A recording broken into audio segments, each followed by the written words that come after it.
Ну, результат не тот, который мы ожидали, за которым ехали, но зато появилась пища для размышления. К предстоящим июньским датам, я думаю, сделаем работу над ошибками и уже в июне покажем тот футбол, над которым работали. Следующие 2 матча команда проведет уже в Аше и в Баткене.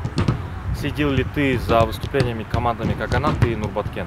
Да, я смотрел их матчи, нам скидывали тренера аналитику, разбор их игры.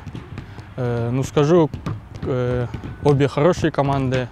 Туда поедем, будет 2 непростые игры, но в которых мы должны будем брать все максимальные очки.